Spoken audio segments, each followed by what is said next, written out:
Mikhail Sholokhov की कहानी नीलगू मैदान। तर्जुमा वजाहत मसूद। मैं और दादा जाकिर डॉन के किनारे एक पहाड़ी पर सियाह खारदार झाड़ी के नीचे लेटे हैं। गर्मी की शिद्दत से डॉन बिल्कुल खुश्क हो रहा है। एक भूरी पतंग बादलों की टुकड़ियों के करीब डोल रही है। झाड़ी परिंदों के गिरे हुए परों से अटी पड़ी है, मगर उसके पत्ते धूप को रोकने में मुकम्मल तौर पर नाकाम हैं। हिद्दत से मेरे कान सनसना रहे हैं। बल खाते दरिया के मौजे मारते पाट पर नजर डालते हुए और फिर पास ही झुर्रियों भरे तरबूजों को देखकर हल्क में ये गाढ़ा थूक आता है कि जिसे खुश्की के मारे थूका भी न जा सके। नीम खुश्क जौहड़ के कीचड़ में भेड़ें एक दूसरे में घुसी बैठी हैं। वो थकावट से दोहरी होती, टांगों को झुकाए अपनी झिबरी दुमों को हिलाती गर्दो गुबार में छींके मार रही हैं। जौहर से परे बंद के करीब एक हट्टा कट्टा मेंढा पिछली टांगें जमीन पर बिछाए जर्द रंग की एक मैली कुचैली भेड़ के तन झंझोड़ रहा है। वक्फे वक्फे से वो पीछे हटकर लीवे में सींग मारता है, जिससे गरीब माँ बिलबिला कर पुश्त को मजीद खम देती है कि ज्यादा दूध उसके हल्क में पहुंच सके। यहां से बेचारी भेड़ की आंखों में अजियत साफ दिखाई देती है। मेरे पास लेटे दादा जाकिर कसमसा कर उठ बैठते हैं, अपनी ऊनी कमीज उतार कर आंखों के करीब लाते हैं और गौर से देखते हुए उस पर हाथ फेरते हैं, जैसे उसकी तहों में कुछ तलाश कर रहे हों। दादा इस बरस 70 साल के हो जाएंगे। उनकी नंगी पुश्त पर झुर्रियों का जाल बिछा है और कंधों की नोकीली हड्डियां खाल में से झांक रही हैं, मगर उनकी आंखें अभी तक नीली और जवानी से भरपूर हैं। कड़बड़ी कमान भवों के नीचे उनकी निगाहों में तीर की सी काट है। उन्होंने अपनी खुरदुरी और राशाजदा उंगलियों में बड़ी मुश्किल से एक जूं पकड़ रखी है। कुछ देर नरमी से पकड़ने के बाद वो उसे हाथ बढ़ाकर जमीन पर छोड़ देते हैं। अंगुष्टे शहादत से हवा में सलीब का निशान बनाया और भारी आवाज में बोले, लो अब चलती फिरती नजर आओ। जिंदा रहना चाहती हो ना? हाँ, मेरा भी यही हाल है, मगर तुमने मेरा लहू खूब चूसा।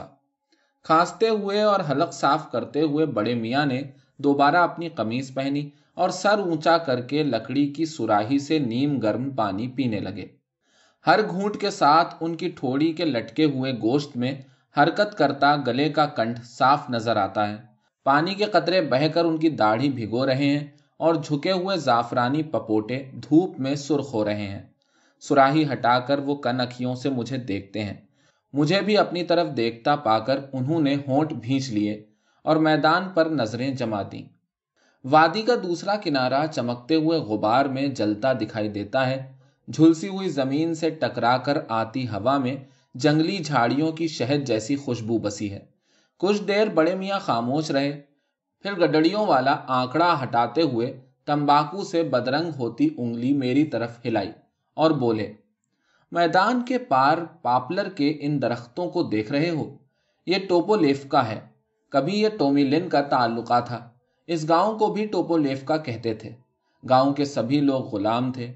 मेरा बाप भी उन्हीं में से एक था। मरते दम तक वो लेफ ग्राफ टोमिलिन का गाड़ी बांध रहा। मैं छोटा सा था तो मेरा बाप बताया करता था कि मालिक ने उसे अपने हमसाए से एक पालतू सारस के बदले खरीदा था। बाप के मरने के बाद मैंने उसकी जगह ले ली। मालिक खुद 60 बरस का हो रहा था, मगर यह हट्टा कट्टा और जोरदार जवान जवानी में शहनशाह के मुहाफिज दस्ते में रहा था। रिटायर होकर इधर डॉन पर आ बसा। कास्को ने डॉन पर खानदानी जमीन हथिया ली थी, मगर मुआवजे के तौर पर सारतोफ सूबे में 6000 एकड़ जमीन दे दी। टोमिलिन ने यह जमीन सारतोफ में ठेके पर दे रखी थी और खुद टोपोलेफ्का में ही रहता था। बड़ा अजीब शख्स था। हमेशा जॉर्जिया का ऊनी चोगा पहने रहता, कमरबंद से खंजर लटका रहता। सैर करने जाता तो टोपोलेफ्का से बाहर निकलते ही पुकार कर मुझसे कहता, ऐ कमबख्त, घोड़े कैसी मरियल चाल चल रहे हैं। मैं चाबुक घुमाता और घोड़े ऐसा सरपट भागते कि मारे सर्दी के आंखों से बहता पानी खुश्क होने में ना आता। आन की आन में हम सड़क के पार बरसाती नाले पर पहुंच जाते। मौसम बहार में नाला पानी से भरा रहता। गाड़ी के अगले पहिए तो आसानी से गुजर जाते, मगर पिछले पहिए चटकने लगते। کوئی آدھ میل آگے جا کر وہ پھر چلاتا، واپس چلو، اور میں پھر سے برساتی نالے میں گاڑی ڈال دیتا۔ نالے میں سے 2-3 بار گزرنے سے یا تو کوئی اسپرنگ ٹوٹ جاتا یا پہیا اتر جاتا۔ مالک غراتا ہوا گاڑی سے اترتا اور پیدل ہی گھر کی طرف چل پڑتا۔ میں بھی پیچھے پیچھے گھوڑوں کو ہکائے چلا آتا۔ اس کی ایک اور تفریح بھی تھی۔ ہم گھر سے دور نکل آتے تو میرے کوچ بکس کے پاس آ کر مجھ سے چابک لے لیتا اور چلا کر کہتا، ہاں بھائی ذرا اس اگلے والے کو الوپ انجن تو کرو۔ میں پوری قوت سے اگلے گھوڑے کو تیز بھگاتا، حتیٰ کہ گاڑی کے بانس گولی کسی رفتار سے ہوا کا سینہ چیرنے لگتے۔ مالک اس دوران میں پچھلے گھوڑوں پر چابک برساتا رہتا۔ ان دنوں ایک گاڑی میں 3 گھوڑے جوتے جاتے تھے۔ پچھلے گھوڑے ڈان کے اصیل گھوڑے تھے۔ ان کی سانپ جیسی گردنیں نیچے جھکی ہوتی، گویا زمین کو کاٹ کھانا چاہتے ہوں۔ مالک ایک ہی گھوڑے پر چابک برساتا رہتا، یہاں تک کہ غریب جانور کی تھوتنی جھاگ سے بھر جاتی۔ پھر وہ اپنا خنجر نکالتا اور آگے جھک کر جانور پر ایسے گھاؤ لگاتا گویا اس طرح سے بال کاٹ رہا ہو۔ گھوڑا کوئی 5 گز اچھل کر دوبارہ زمین پر آتا، اس کے نتنوں سے خون ابل رہا ہوتا، اور پھر وہ دوسرے گھوڑے کے ساتھ بھی یہی سلوک کرتا۔ اس دوران میں اگلا گھوڑا بھاگتے بھاگتے بے دم ہو جاتا، مگر مالک پر کوئی اثر نہ ہوتا۔ البتہ اس سارے کھیل سے اس کا مزاج قدرے بحال ہو جاتا اور لہو کی سرخی اس کے گالوں میں دوڑنے لگتی۔ سیدھے سوبھاؤ سے تو وہ کوئی کام کر ہی نہیں سکتا تھا۔ آج گاڑی کہیں ٹکرا دی تو کل گھوڑے ہلاک کر ڈالے، اور پھر قدم مارتے چلے آ رہے ہیں گھر کو۔ بڑا زندہ دل شخص تھا۔ خیر اب تو قصہ ہی ختم ہوا، اچھی بری سب اوپر والے کے سامنے ہے۔ مالک میری گھر والی کے ساتھ چھیڑ خانی بھی کیا کرتا تھا۔ وہ مالک کی لونڈیوں میں سے ایک تھی۔ کئی بار جب وہ گھر لوٹتی تو اس کی چولی تار تار ہوتی اور رو رو کر آنکھیں سوجی ہوتی، سینے پر جگہ جگہ خراشیں اور دانتوں سے کاٹنے کے نشان ہوتے۔ خیر ایک شام مجھے مالک نے ڈاکٹر کو بلانے کے لیے شہر بھیجا۔ میں جانتا تھا کہ ڈاکٹر کی کوئی ضرورت نہیں تھی، اصل میں مالک کی نیت خراب ہو رہی تھی، سو میں راستے ہی میں رک گیا اور اندھیرا ہونے پر پچھلی طرف سے تعلقے میں داخل ہوا۔ باغ میں گھوڑے باندھے اور چابک اٹھا کر اپنے کمرے کی طرف چل دیا۔ میں نے دروازہ کھولا اور جان بوجھ کر موم بتی جلائے بغیر اندر داخل ہو گیا۔ بستر پر سے کچھ کھٹ پٹ کی آواز آ رہی تھی۔ جیسے ہی مالک بستر پر سے اترا میں نے اسے چابک پر رکھ لیا۔ چابک کے سرے پر سیسا لگا ہوا تھا۔ وہ اندھیرے میں کھڑکی کی طرف بڑھنے کی کوشش کر رہا تھا۔ میں نے ایک اور چابک ماتھے پر جڑا اور وہ کھڑکی سے کود بھاگا۔ میں نے بیوی کو بھی 1-2 چابک لگائے اور بستر پر لیٹ گیا۔ کوئی 5-6 دن گزر گئے۔ ہمیں کسی کام سے گاؤں جانا پڑا۔ میں گاڑی ٹھیک کر رہا تھا۔ مالک نے میرا چابک اٹھا لیا اور اسے انگلیوں سے ٹٹولنے لگا۔ آخر اس نے چابک کے سرے پر لگے ہوئے سیسے کو پا لیا اور بولا، اے سور کے جنے، یہ چابک میں سیسا تو نے کس لیے لگا رکھا ہے؟ آپ ہی نے تو کہا تھا، میں نے جواب دیا۔ برساتی نالے تک وہ بغیر کوئی لفظ منہ سے نکالے بیٹھا رہا، بس دانتوں سے سیٹی بجاتا رہا۔ میں نے آنکھ بچا کر اس کی طرف دیکھا۔ اس نے ماتھے پر بالوں کی لٹ ڈال رکھی تھی اور ٹوپی کو خوب آگے کی طرف جھکایا ہوا تھا۔ 2 سال بعد اس پر فالج گر گیا۔ ہم اسے بڑے ہسپتال لے گئے، ڈاکٹر بلائے گئے۔ جب وہ لوگ کمرے میں داخل ہوئے تو مالک فرش پر پڑا تھا۔ اس کا چہرہ سیاہ ہو رہا تھا۔ اس نے جیب سے نوٹوں کی گڈیاں نکالی اور انہیں ڈاکٹروں کی طرف اچھالتے ہوئے بولا، سورو، مجھے ٹھیک کر دو، میں تمہیں اپنا سب کچھ دے دوں گا۔ مگر وہ اپنی دولت اپنے فوجی افسر بیٹے کے لیے چھوڑ کر مر گیا۔ خدا اس پر رحم کرے۔ اس کا بیٹا جب چھوٹا سا تھا تو کتے کے زندہ پلوں کی کھال اتروا کر انہیں باغ میں دوڑایا کرتا تھا۔ عین مین باپ پر گیا تھا، مگر بڑا ہو کر اس نے یہ حرکتیں چھوڑ دیں۔ سیخ کی طرح لمبا اور پتلا تھا۔ عورتوں کی طرح اس کی آنکھوں کے گرد سیاہ حلقے پڑ رہے تھے۔ ناک پر سونے کی اینک ہوتی جسے وہ چھوٹی سی ڈوری سے باندھے رکھتا۔ جرمنوں کے ساتھ جنگ کے دوران وہ سائبیریا میں قیدیوں کا نگران تھا۔ انقلاب کے بعد وہ پھر اسی علاقے میں آن بسا۔ میرے پوتے جوان ہو رہے تھے، ان کا باپ چل بسا تھا۔ میں نے بڑے پوتے سیمون کی شادی کر دی تھی، مگر چھوٹا انکئی ابھی کنوارا ہی تھا۔ بہار کے موسم میں ایک اور انقلاب ہو گیا۔ ہمارے لوگوں نے مالک کو تعلقے سے بھگا دیا اور اسی دن سیمون نے کسانوں کو آمادہ کر لیا کہ مالک کی جائیداد پر قبضہ کر لیا جائے۔ سو یہی ہوا۔ حویلی میں جس کے ہاتھ جو شے لگی اٹھا کر سٹک لیا، زمین کے ٹکڑے بانٹ لیے گئے اور ہل چلائے جانے لگے۔ کوئی ہفتہ بھر گزرا ہوگا، افواہ پھیل گئی کہ مالک کاسکوں کی فوج لیے سب کو قتل کرنے چلا آ رہا تھا۔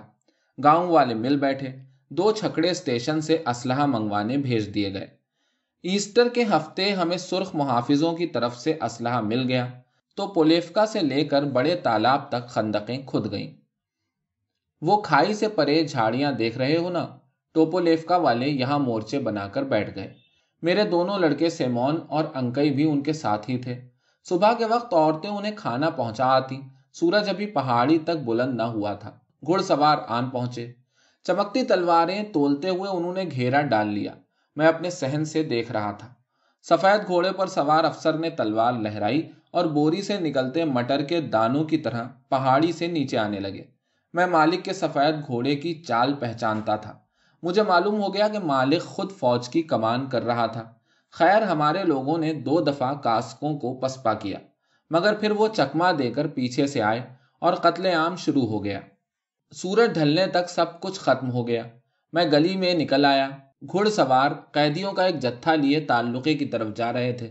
میں بھی لاٹھی ٹیکتا پیچھے پیچھے ہو لیا۔ صحن میں ہمارے لوگ ریوڑ کی طرح ایک طرف بیٹھے تھے، ارد گرد کاسکوں کا پہرا تھا۔ میں نے آگے بڑھ کر اپنے پوتوں کے بارے میں پوچھا۔ دونوں وہیں موجود تھے۔ میں ان سے بات کر رہا تھا کہ مالک احاطے کی سیڑھیاں چڑھتا نظر آیا۔ دادا ذاکر، یہ تم ہی ہو نا؟ وہ مجھے دیکھتے ہی پکار کر بولا۔ ہاں مائی باپ، تم یہاں کیا کر رہے ہو؟ میں سیڑھیاں چڑھا اور اس کے سامنے جھک گیا۔ میں اپنے پوتوں کی جان بخشی کے لیے حاضر ہوا ہوں۔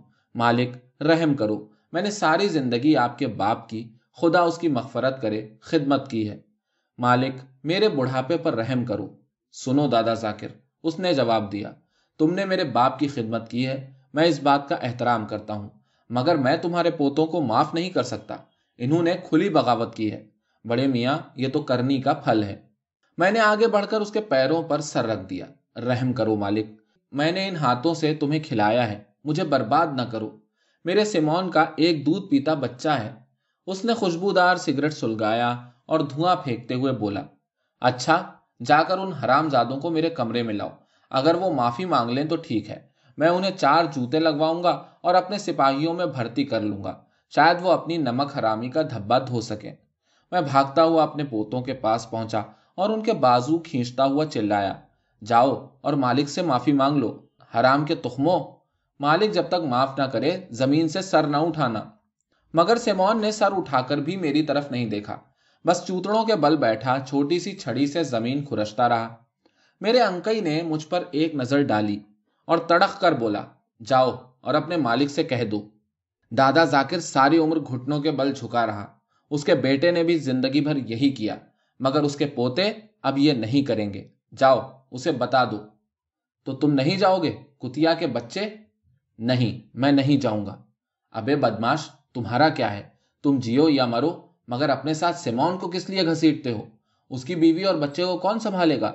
لکڑی سے زمین کریدتے ہوئے سیمون کے ہاتھ کانپنے لگے، مگر اس نے ایک لفظ نہیں بولا، بس مٹی کا مادھو بنا بیٹھا رہا۔ جاؤ دادا، ہمارا حوصلہ نہ توڑو، انکئی نے منت کی۔ میں نہیں جاؤں گا، لعنت ہو تم پر، اگر سیمون کو کچھ ہو گیا تو انیسا خود کو مار ڈالے گی۔ سیمون کے ہاتھ میں پکڑی لکڑی ٹوٹ کر زمین پر جا گری۔ میں انتظار کرتا رہا، مگر وہ اب بھی خاموش رہا۔ سیمون، میرے بیٹے، ہوش میں آؤ، میرے سہارے، مالک کے پاس چلے چلو۔ ہم ہوش میں آ چکے ہیں، اس لیے مالک کے پاس نہیں جائیں گے، تم جاؤ اور ماتھا رگڑو۔ انگئی نے چمک کر کہا، تو تم مجھے مالک کے سامنے جھکنے کا تانا دے رہے ہو؟ خیر، میں بوڑھا ہو چکا، اب ماں کی چھاتی کی بجائے مالک کا چابک چوستا ہوں۔ میں تو اپنے پوتوں کے سامنے بھی ماتھا رگڑ سکتا ہوں۔ اور میں وہیں گھٹنوں کے بل ان کے سامنے جھک گیا اور منت کرنے لگا۔ ارد گرد بیٹھے لوگوں نے دوسری طرف دیکھنا شروع کر دیا، گویا مجھے نہیں دیکھ رہے۔ چلے جاؤ، چلے جاؤ، ورنہ میں تمہیں مار ڈالوں گا، انکئی نے چلا کر کہا۔ اس کے منہ سے جھاگ نکل رہی تھی اور آنکھیں رسی سے بندھے بھیڑیے کی طرح وحشی ہو رہی تھیں۔ میں واپس مڑ کر مالک کی طرف چلا گیا۔ میں نے اس کی ٹانگوں کو اس زور سے پکڑا کہ اگر وہ چاہتا بھی تو مجھے ٹھوکر مار کر پرے نہ ہٹا سکتا۔ میرے بازو سون ہو رہے تھے اور منہ سے ایک لفظ نہیں نکلا۔ کہاں ہیں تمہارے پوتے؟ اس نے پوچھا۔ مالک، वो डर रहे हैं। तो वो डर रहे हैं। मजीद कोई लफ्ज कहे बिना उसने जोर से मेरे मुंह पर ठोकर मारी और सीढ़ियों की तरफ बढ़ गया। दादा जाकिर उखड़ी उखड़ी सांसें लेने लगे। उनका चेहरा चरमरा कर रह गया, रंग पीला पड़ गया।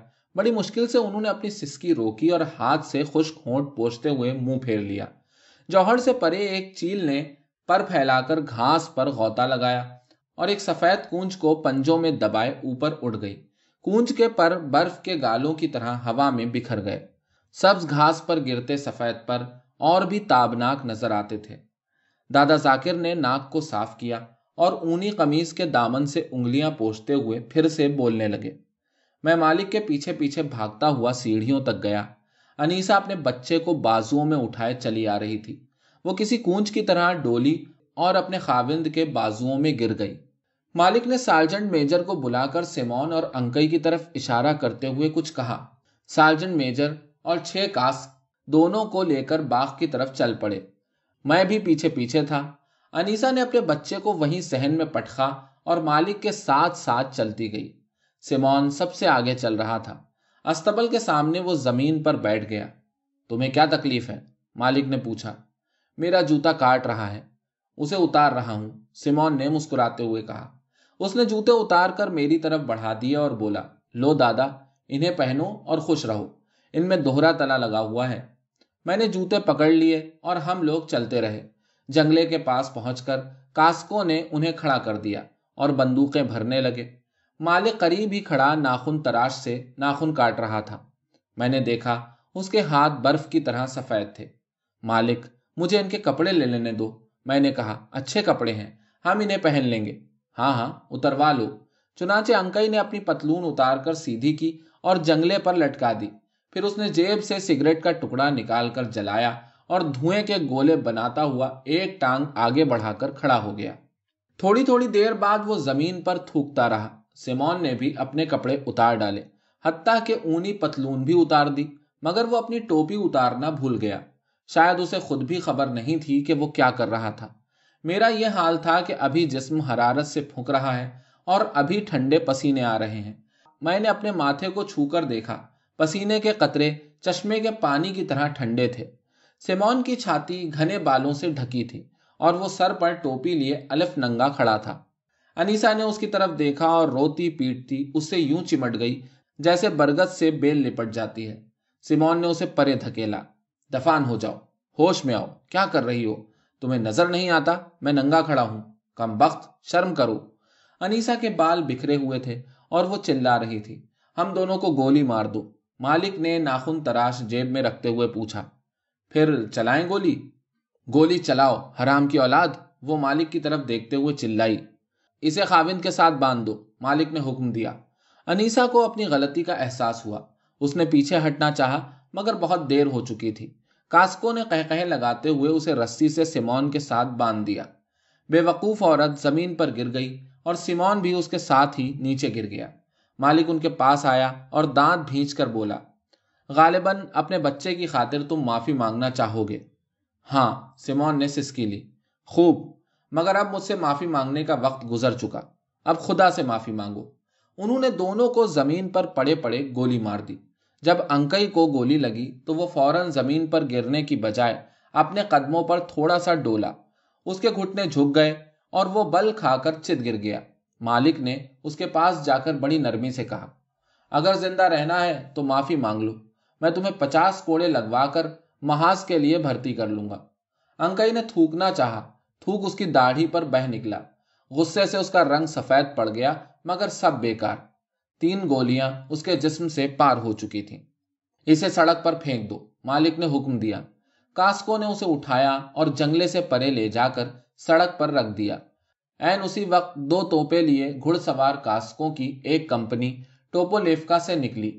मालिक किसी जवान मूर्ख की तरफ उछलकर जंगले पर चढ़ गया और चिल्लाया, अब सरपट दौड़ो और इससे बचने की कोशिश ना करो, इसके ऊपर से गुजरो। मेरे रोंगटे खड़े हो गए। मैं सिमोन के जूते और कपड़े उठाए खड़ा था, मगर मेरी टांगें मुझे उठाने के लिए तैयार नहीं थीं। मैं वहीं ढह गया। तुम जानो, घोड़े भी खुदा के हुक्म से चलते हैं। किसी घोड़े ने मेरे अंकई पर कदम नहीं रखा। वो उसे फलांगते हुए गुजर गए। मैं जंगले से चिमटा खड़ा था, आंखें बंद थीं और दांत भिंच कर रह गए थे। तोप के पहिए अंकई के ऊपर से गुजर गए। खुश्क रोटी की तरह हड्डियां कड़कड़ाने लगी और फिर सरकंडों की तरह पिस कर रह गईं। मैंने सोचा दर्द से मर जाएगा, मगर उसने तो आवाज भी नहीं निकाली। बस जमीन से मुट्ठी भर खाक उठाई और मुंह में ठूंस ली। मिट्टी चबाते हुए वो बगैर आंख झपकाए मालिक की तरफ देखता रहा। उसकी आंखें आसमान की तरह साफ और चमकदार थीं। खैर, उस दिन हमारे मालिक टोमिलिन ने 32 आदमी गोलियों से भून डाले। सिर्फ अंकई अपनी हिम्मत के बल पर जिंदा बच रहा। दादा जाकिर ने नदीदों की तरह सुराही से पानी पिया, मुरझाए हुए होंठ पोंछे और आहिस्ता से बोले, जो हुआ सो हुआ। अब तो बस वो खंदकें बाकी हैं जो हमारे लोगों ने थोड़ी सी जमीन जोतने के लिए खोदी थी। खंदकों में घास और जड़ी बूटियां उगाई हैं। अंकई की टांगें कटवाना पड़ी थी। वो अब हाथों के बल घिसट घिसट कर चलता है, फिर भी खुश रहता है। हर रोज दरवाजे से लगकर सिमोन के लड़के के साथ अपना कद नापता है। लड़का अब उससे ऊंचा हो रहा है। सर्दियों में मवेशी दरिया पर पानी पीने जाते हैं तो वो गली के बीच में हाथ हवा में खड़े करके बैठ जाता है। बैल उसे देखकर मारे खौफ के गिरते पड़ते बर्फ की तरह भाग निकलते हैं और वो कहकहे लगाने लगता है। सिर्फ एक दफा मैंने देखा, बहार का मौसम था। कम्यून का ट्रैक्टर हल चलाने जा रहा था। वो भी उस पर बैठ लिया। मैं कुछ फासले पर भेड़ें चरा रहा था। मैंने देखा अंकई हल चलाई हुई जमीन पर घिसटता जा रहा था। मैंने सोचा ये क्या कर रहा है। खैर, अंकई ने इधर उधर देखा और औंधे मुंह जमीन पर लेट गया। हल से उखड़ा हुआ एक ढेला उठाया और उसे हाथों से टटोलते हुए चूमने लगा। वो उम्र के 25वें साल में है और अब कभी हल नहीं चला सकेगा। बस ये बात उसे उदास कर देती है। धुआं धुआं शाम में नीलगू मैदान ऊँघ रहा था। तारीख होती झाड़ियों में शहद की मक्खियां दिन का आखिरी शहद जमा कर रही थीं। रंग बदलती घास की पत्तियां बड़ी शान से हवा में लहरा रही थीं। भेड़ों का गल्ला आहिस्ता आहिस्ता पहाड़ी से उतरकर टोपोलेवका की तरफ जा रहा था। दादा जाकिर अपनी छड़ी पर झुके खामोशी से पीछे पीछे चल दिए। सड़क पर बिछी धूल में दो निशान साफ नजर आ रहे थे। एक निशान तो किसी भेड़िए का था जो लंबे लंबे कद उठाता यहां से गुजरा था, और तिरछी पट्टियों वाला दूसरा नक्श टोपोलेवका के ट्रैक्टर ने डाला था। घास फूस से अटी मतरूका कच्ची सड़क के पास दोनों निशान जुदा हो गए। भेड़िए के कदमों के निशानात सड़क से उतरकर झाड़ियों में गायब हो गए और सड़क पर एक ही नक्श नजर आने लगा, गहरा और बाकायदा निशान जिससे जले हुए पेट्रोल की बू आ रही थी।